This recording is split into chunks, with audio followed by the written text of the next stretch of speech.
Tomorrow marks Fortnite's first update for Chapter 6 Season 3, the 36.10 update. This update marks the start of Epic's annual summer break, which ends on the 15th of July. In this update, there will be new additions for pretty much every existing mode, a giant Squid Game collab, and 2 new modes with LEGO Fortnite Expeditions and Blitz Royale. So today we'll be discussing everything being added in tomorrow's update, alongside some of my speculation as per usual. Make sure to drop a like on this video, subscribe to the channel, and turn on notifications to not miss an upload. Let's see if we can hit 15,000 subscribers by the end of this month. Also, use code EXTRATRAS in the Fortnite item shop to fund some giveaways in my Discord, and I currently have a giveaway going on in my Discord right now, so click on the link down below to join. Alright, let's get started here.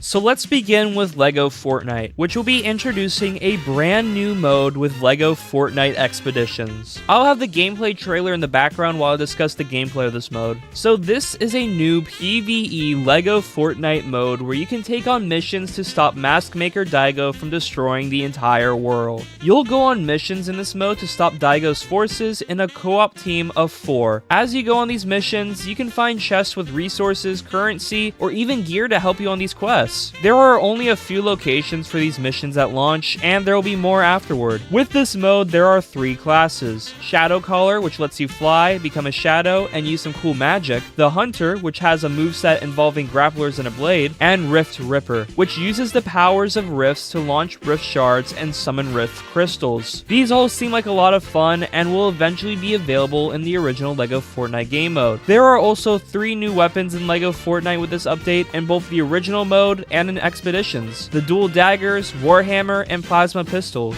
The spires from Battle Royale will also be brought into Odyssey in July, probably in the update when Epic comes back from the break. Can't say I'll be playing this mode, but it sounds alright, I guess. Now we can move on to the second mode dropping in this update, Blitz Royale. So this mode will be taking place on the reload maps and be lasting 5 minutes in total. Every player starts with a random medallion or unique weapon so that everyone can have the same advantage. By eliminating opponents and surviving storm circles, you get more powerful weapons and power-ups. By looting golden chests and golden supply drops, you get more power-ups and medallions. As previously leaked, there are 4 weeks of content for this mode, with the first week being a launch week with mythic versions of popular weapons such as the rocket ram and even a golden llama. Week 2 starting June 24th will have the return of the Avatar content, and players will get a random bending scroll from Avatar: The Last Airbender at the start of each match. Week 3 starting July 1st will be Bad Bosses, which is just a week where people have boss weapons. And finally, week 4 starting July 8th is TMNT Melee Mayhem, which is the Leak Melee only mode, but also with melee weapons from Teenage Mutant Ninja Turtles. This mode will be leaving on July 15th and is a 0 build only mode with solo and squad playlists. Fortnite did specify the mode may return at a later date with refreshed gameplay, maps, and rewards. Speaking of rewards, by earning 15 levels in Fortnite or being in the top 10 players in 20 different Blitz Royale matches, you unlock this sick looking Blitz Knight skin. And by earning a Victory Royale 3 times in Blitz Royale, you receive this incredible looking Blitz umbrella. Fortnite didn't specify if this umbrella would return, so make sure to unlock it before it goes away on the 15th of next month. And with Blitz Royale's introduction, Team Rumble is sadly being removed from the game, being replaced with the training grounds. In other news, Festival will be receiving its 9th season tomorrow, with its headlining artist being none other than Bruno Mars. And the community is extremely mixed on this decision. I'll probably be making a video on the state of Festival soon, but out of all the artists we got in game before Festival, I'm happy that at least Bruno Mars was given a redo, because he probably had the most underwhelming inclusion in the game. At least Kid Laroi had a creative concert. So in this season, Bruno Mars gets 2 skins, as is typically the case for these festival seasons. He gets the Bruno San outfit with a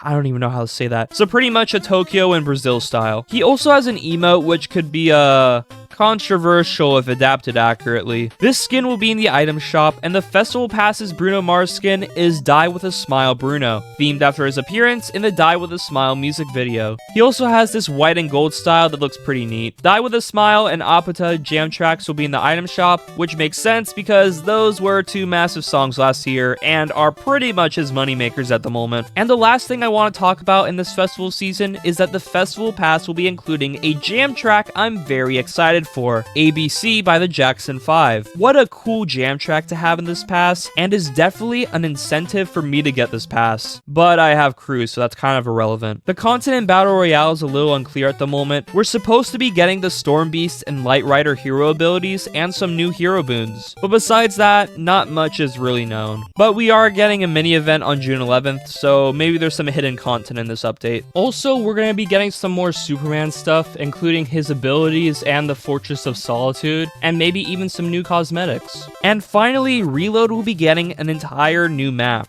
themed after Squid Game for some reason. In my humble opinion, a full Reload map themed after a collab is taking things a bit too far, but it might just be a brief tie-in for the creative Squid Game stuff. And speaking of Squid Game, this update will have a boatload of cosmetics, and it will probably have some insane skins and collabs we don't know about yet. For starters, we know we are getting Squid Game cosmetics, just not sure what they'll be. We're also getting the Sun Huang Min Icon Series skin, and the last known cosmetics are from Rocket League, including some FC decals, a new Fennec being added, and the Battle Bus finally being usable in Fortnite. But besides that, the most mysterious part of this update is the cosmetics, which brings me to...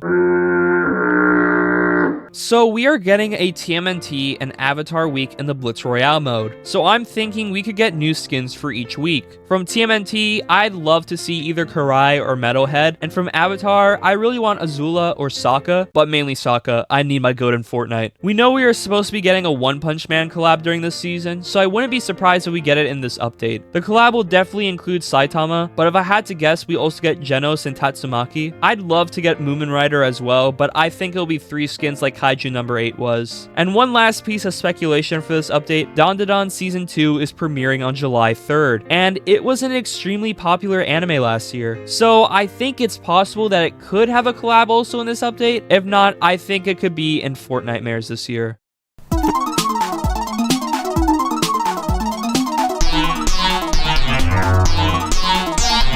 Overall, this update seems to have a lot of content for the game, and I'm excited to see if there's any surprises in it. But what do you guys think about this update from all the news, leaks, and rumors? Do you think this update will give Fortnite enough content during Epic's annual summer break? Leave your thoughts in the comments. That's all for now, so like and subscribe and use code EXTRATRAS in the Fortnite item shop. See ya.